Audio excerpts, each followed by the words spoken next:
A mother shattered by tragedy is speaking publicly for the first time this evening.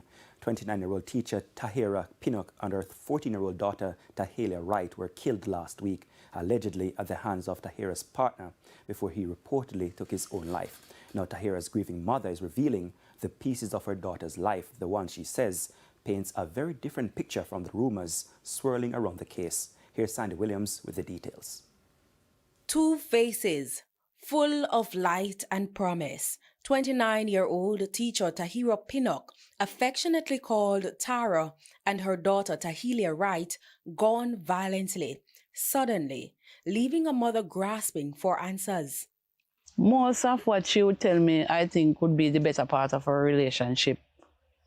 You understand? The things that probably would be such as even leading up to her dying, she would not tell me that. For the first time since the killings, Margaret Mills Pinnock is breaking her silence after reading through the pages of her daughter's journal.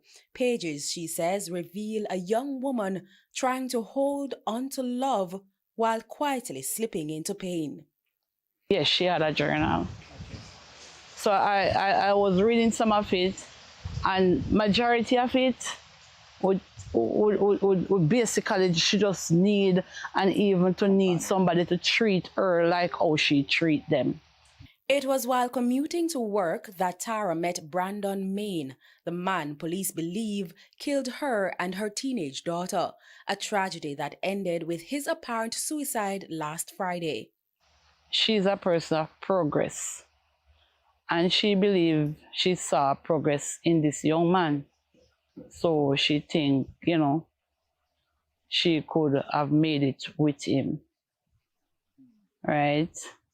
She encouraged him to drive his own car and stop driving for other persons. A small business owner, Tara had purchased 2 cars, started a taxi operation, and rented her own home. The house that she was living, the house that she was killed in, she was the person who rented that house. It was the guy who come live with her, it's not she living with him. But buried in the pages of her journal, Margaret says were signs of strain, signs Tara may have been too ashamed or too afraid to share.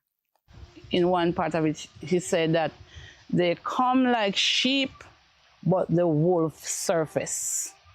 There are also rumors, claims that Maine had entrusted Tara with $3.5 million.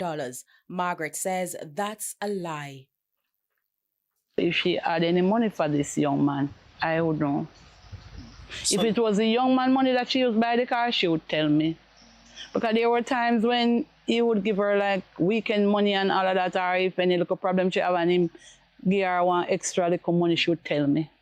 Margaret is mourning not just the loss of her daughter and granddaughter, but the unseen battles Tara may have been fighting alone, a painful reminder of the silent wounds behind many domestic disputes, wounds that sometimes only come to light when it is far too late. Police investigations continue, but for Margaret, closure may never come.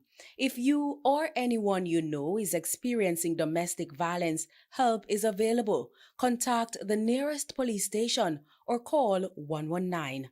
Sandy Williams, TVJ News.